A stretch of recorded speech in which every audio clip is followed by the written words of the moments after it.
अस्सलाम वालेकुम दोस्तों, मैं आपको परफेक्ट वेब सॉल्यूशंस की तरफ से वेब डेवलपमेंट के इस क्रैश कोर्स के पार्ट 2 में खुशामदीद कहता हूं। मेरा नाम इमरान कासिम है और इस सीरीज़ के लास्ट पार्ट में मतलब पार्ट 1 में हमने लेवल 1 से लेकर लेवल 7 तक कंप्लीट किए थे CSS डाइनर के प्रॉब्लम्स को, मतलब CSS सिलेक्टर्स को। और उसके बाद लेवल 8 मैंने कहा था कि you can do it, put your back into it, और आपने ट्राई करना है जो आपने लेवल 1 से लेवल 7 तक जो कुछ सीखा है उसको अप्लाई करके लेवल 8 को क्लियर करना है। तो अभी तक मुझे किसी ने भी इसकी सोल्यूशन नहीं प्रोवाइड की, तो मैं इसको स्किप करूंगा और आज के इस वीडियो ट्यूटोरियल में हम लेवल 9 से लेकर नेक्स्ट 8 लेवल्स जो हैं उनको कवर अप करेंगे। सो मैं उम्मीद करता हूं कि आप मेरे इस वीडियो ट्यूटोरियल को एंड तक देखेंगे और इसको लाइक भी करेंगे। इसके अलावा अगर आप हमारे इस चैनल परफेक्ट वेब सॉल्यूशंस पर न्यू हैं तो इसको सब्सक्राइब करते हुए साथ में मौजूद बेल के आइकन को प्रेस करते हुए ऑल नोटिफिकेशंस को ऑन कर लीजिएगा ताकि आने वाले वीडियो ट्यूटोरियल्स की अपडेट्स आपको मिलती रहें। Thank you very much. तो चलिए शुरू करते हैं आज के इस वीडियो ट्यूटोरियल को। आज के इस वीडियो ट्यूटोरियल में हम कवर करेंगे लेवल 9, 10, 11, 12, 13, 14, 15, 16। 9, 10, 11, 12, 13, 14, 15 एंड 16 लेवल्स को 16 लेवल तक हम इसको कवर करेंगे। मैं इसको स्किप कर रहा हूँ, इसको आप ही ने सॉल्व करना है। नेक्स्ट किया। अब हम हैं लेवल 9 पर। तो यहाँ पर है कॉमा कम्बिनेटर। कॉमा कम्बिनेटर का मतलब ये होता है कि आप अगर मल्टीपल एलिमेंट्स को सिलेक्ट करना चाह रहे हैं या मल्टीपल एलिमेंट्स पर कुछ CSS अप्लाई करना चाह रहे हैं, सेम CSS, और लेकिन उनकी आईडी डिफरेंट हो सकती है, उनकी क्लास डिफरेंट हो सकती है, उनकी टाइप डिफरेंट हो सकती है। Based on their ID, class और टाइप आप कॉमा सेपरेटेड वैल्यूज की मदद से उन पर सेम CSS अप्लाई कर सकते हैं। इस CSS डाइनर की सिचुएशन में हमारे पास 2 प्लेट्स हैं और एक बेंतो है और उन पर पिकल्स पड़े हुए हैं। तो हमने इन तीनों चीज़ों को सिलेक्ट करना है जो इस वक्त मूव कर रही हैं। Select all the plates and bentos. हमने इन दोनों प्लेट्स और इन बेंतो को सिलेक्ट करना है। तो यहाँ पर हम किस तरीके से इसको सिलेक्ट करेंगे, तो अगर आप देखें तो ये हमारे पास प्लेट है और उसके बाद ये हमारे पास बेंतो है और ये प्लेट है। इट मीन्स अगर मैं यहाँ पर लिखता हूँ प्लेट कामा बेंतो, तो इट मीन्स अब हमने कॉमा सेपरेटेड वैल्यूज दी हैं और ये दोनों इन दोनों प्लेट्स और इस बेंतो को सिलेक्ट कर लेगा। यहाँ पर उसने यही बताया कि देखिए पी कामा डॉट फन। मतलब तमाम पी को सिलेक्ट करो और इसके अलावा वो तमाम elements regardless of their type उनको सिलेक्ट करो जिनकी क्लास डॉट फन है, जिनकी क्लास फन है। ये उसकी एग्जांपल है। यहाँ पर मैं एंटर पे क्लिक करता हूँ तो देखिए हमारी जो प्रॉब्लम है लेवल 9 की वो सॉल्व हो चुकी है। अब हमारे पास जो नेक्स्ट लेवल 10 है वो बहुत ही सिंपल है। इसमें हमने एक सूडो एलिमेंट यूज करना है, स्टार। स्टार का मतलब ये होता है कि आपके इस HTML के अंदर जितने भी एलिमेंट्स हैं, उनकी कोई भी टाइप है, उनमें कोई भी CSS है, उन पर कोई भी ID क्लास वगैरह लगी हुई है, तो वो उन तमाम को सिलेक्ट कर लो। इसके अलावा अगर आप किसी स्पेसिफिक एलिमेंट के बाद स्टार लिखते हैं, फॉर एग्जांपल यहाँ पर लिखा है select any element inside all P's. P star का मतलब है कि जितने भी पी हैं उनके अंदर जितने भी एलिमेंट्स हैं वो तमाम के तमाम सिलेक्ट हो जाएंगे। अब यहाँ पर सारे एलिमेंट्स हमने सिलेक्ट करने हैं तो मैं यहाँ पर सिंपली स्टार लिख के एंटर पर क्लिक करूंगा तो ये तमाम एलिमेंट्स सिलेक्ट हो जाएंगे। हमने सक्सेसफुली लेवल 9 और लेवल 10 को क्लियर कर लिया। अब बारी है लेवल 11 की। Select everything on a plate. तो यहाँ पर भी हमने तमाम को सिलेक्ट करना है। Combine a universal selector. अब हमने देखिए इसमें सिर्फ और सिर्फ प्लेट के अंदर मौजूद जो कुछ भी है, चाहे वो ऑरेंज है, चाहे वो पिकल है, चाहे वो एप्पल है, उन तमाम को सिलेक्ट करना है। जैसे मैंने थोड़ी देर पहले आपको बताया था यहाँ पर एग्जाम्पल में कि पी स्टैरिक अगर आप लिखेंगे तो जितने भी पीस होंगे उनके अंदर जितने भी एलिमेंट्स होंगे वो तमाम के तमाम सिलेक्ट हो जाएंगे। इन आवर केस हमें यहाँ पर लिखना होगा प्लेट और स्पेस देके हम स्टार लिखेंगे। इट मींस प्लेट जो एलिमेंट है, ये वाला प्लेट, इसके अंदर जितने भी एलिमेंट्स हैं वो तमाम के तमाम सिलेक्ट कर लो। हम यहाँ पर एंटर करूंगा। देखिए उसने प्लेट के अंदर मौजूद तमाम के तमाम एलिमेंट्स को सिलेक्ट कर लिया। अब बारी आती है लेवल 12 की। Select every apple that's next to a plate.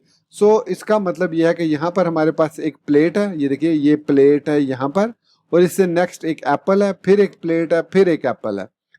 इस केस में हम 2 पैरेलल एलिमेंट्स में से एक को सिलेक्ट करना चाह रहे हैं तो इसमें हमें पहले उस एलिमेंट को बताना होगा जिसके एडजेसेंट पर वो सिबलिंग उसका मौजूद है। सिबलिंग से मुराद सेम लेवल होता है, मतलब आप यूं समझें रियल लाइफ में सिबलिंग्स बहन भाइयों को आपस में कहते हैं कि ये आपके सिबलिंग्स हैं। तो इन आवर केस अगर हम प्लेट के बाद लिखेंगे एप्पल, तो ये प्लेट के बाद जो भी एप्पल होगा उसको सिलेक्ट करेगा सिर्फ प्लेट के बाद। सो हमने लिखना है प्लेट प्लस एप्पल। सो मैं यहाँ पर लिखूंगा प्लेट प्लस एप्पल। अगर मैं प्लेट स्पेस एप्पल लिखता हूं तो प्लेट के बाद यहाँ पर 3 एप्पल हैं तो वो सारे के सारे सिलेक्ट हो जाएंगे। इसलिए प्लस का मतलब होता है adjacent sibling select an element that directly follows another element. ठीक है, अब मैं इस पर एंटर प्रेस करता हूं तो देखिए दोनों एप्पल सिलेक्ट हो गए और इस तरीके से हमने लेवल नंबर 12 जो है वो सक्सेसफुली कंप्लीट कर लिया।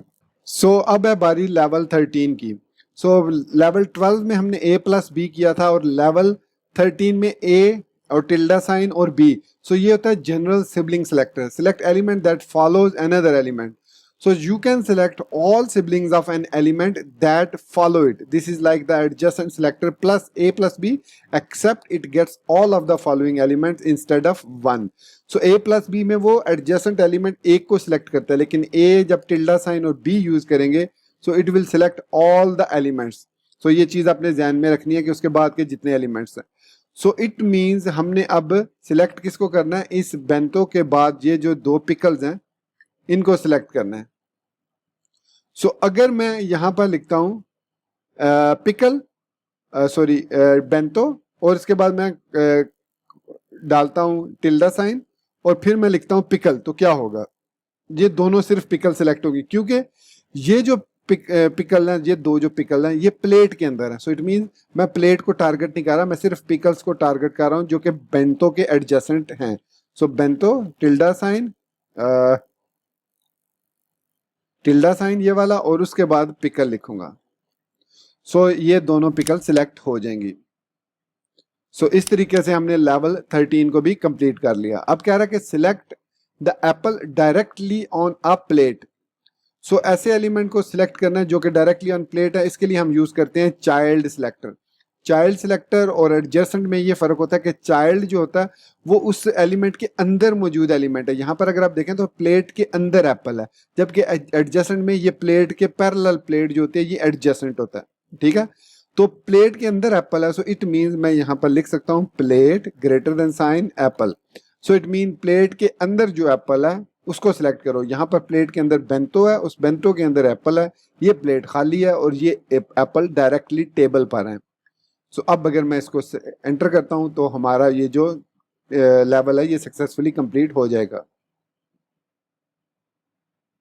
सो हमने लेवल 14 तक कंप्लीट कर लिया है अपने इस CSS डाइनर को। सो अब हम देखते हैं लेवल 15 क्या कहता है। अब यहाँ पर सूडो सिलेक्टर की बात आ रही है। सूडो सिलेक्टर जितने भी होते हैं वो कॉलन के बाद स्टार्ट होते हैं। सो यहाँ पर कह रहा है कि इस प्लेट के अंदर मौजूद जो 3 ऑरेंजेस हैं उनमें से जो पहला ऑरेंज है उसको सिलेक्ट करो। सो पहला ऑरेंज हमेशा प्लेट के फौरन बाद होगा। सो ये वाला जो है टॉप पर जो है ये पहला ऑरेंज है, ये सेकंड है, ये थर्ड है, ये देख सकते हैं आप। तो अगर हमने इस एलिमेंट को, इस ऊपर वाले ऑरेंज को सिलेक्ट करना है तो हम लिखेंगे, यहाँ पर HTML व्यूवर में देख सकते हैं कि प्लेट के बाद ये वाला ऑरेंज हमने सिलेक्ट करना है। सो हम लिखेंगे ऑरेंज फर्स्ट चाइल्ड। सो ऑरेंज, या फिर हम डायरेक्टली अगर ज्यादा एलिमेंट्स के अंदर ये मौजूद है ऑरेंज तो हम यहाँ पर मेंशन भी कर सकते हैं कि प्लेट के अंदर जो ऑरेंज है उसकी फर्स्ट चाइल्ड। सो इसके बाद मैं एंटर प्रेस करता हूँ तो देखिए उसने प्लेट के अंदर मौजूद फर्स्ट ऑरेंज को सिलेक्ट कर दिया और हमारा जो टास्क है वो कंप्लीट हो गया। अब ये हमारा आज का लास्ट टास्क है जिसमें select the apple and the pickle on the plates. तो यहाँ पर है only child pseudo selector, only child selector pseudo selector select an element that are the only element inside of another one. So यहाँ पर देखिए इस plate के अंदर सिर्फ एप्पल है, इस प्लेट के अंदर सिर्फ पिकल है, इस बेंतो के अंदर सिर्फ पिकल है, इस प्लेट के अंदर एक ऑरेंज बड़ा है और एक ऑरेंज छोटा है। तो यहाँ पर हम बताएंगे कि प्लेट के अंदर ओनली चाइल्ड। अब यहाँ पर प्लेट के अंदर ओनली चाइल्ड से मुराद यह है कि किसी भी प्लेट के अंदर सिर्फ एक चाइल्ड है। So select an element that are the only element inside of another one. तो यहाँ पर कह रहा है कि span only child, select the span element that are the only child of some other element. इसी तरीके से हम यूएल एल के थ्रू भी कर सकते हैं। तो यहाँ पर मैं यूज कर रहा हूँ प्लेट के अंदर जो ओनली चाइल्ड है, कौन सा, एप्पल का। अगर मैं इसको सिलेक्ट करता हूँ तो देखिए इसने सिलेक्ट नहीं किया, क्योंकि प्लेट के अंदर ओनली चाइल्ड, कौन सा ओनली चाइल्ड। सो यहाँ पर हमें प्लेट के बाद स्पेस देनी होगी और यहाँ पर एप्पल ओनली चाइल्ड, और उसके बाद दूसरा कॉमा डालकर प्लेट के अंदर, बल्कि यहाँ पर हमें कॉमा के बजाय, हाँ ठीक है, कॉमा के बाद हम plate Apple, sorry not Apple, pickle only child, ये हमने इसकी CSS लिखी। सो प्लेट के अंदर एप्पल ओनली चाइल्ड, प्लेट के अंदर पिकल ओनली चाइल्ड। सो यहाँ पर अगर मैं सिर्फ लिखता एप्पल ओनली चाइल्ड और पिकल ओनली चाइल्ड, तो देन बेंतो के अंदर भी पिकल ओनली चाइल्ड है। अब मैं इसको एंटर कर रहा हूँ तो देखिए इस तरीके से उसने उन एलिमेंट्स को सिलेक्ट कर लिया। तो यहाँ तक हमारे लेवल 16 कंप्लीट हो चुके हैं। सो दोस्तों, ये था हमारा आज का CSS डिजाइनर का वीडियो ट्यूटोरियल, जिसमें हमने लेवल 9 से लेकर लेवल 17 तक तमाम लेवल्स को क्लियर किया with explanation. So next video tutorial में हम लेवल 17, 18, 19, 20, 21, 22, 23 और 24 तक कंप्लीट करेंगे। सो इस तरीके से ये 4 वीडियो ट्यूटोरियल में हमारी ये सीरीज कंप्लीट हो जाएगी। सो इसी बात के साथ मुझे इजाज़त दीजिए, मिलते हैं नेक्स्ट वीडियो ट्यूटोरियल में। टिल देन चैनल को सब्सक्राइब करना, वीडियो को लाइक और शेयर करना, बेल आइकन दबाना और ऑल नोटिफिकेशंस को ऑन करना बिल्कुल मत भूलिएगा। So guys, thank you very much for watching this video tutorial. Take care, good bye and Allah हाफिज़।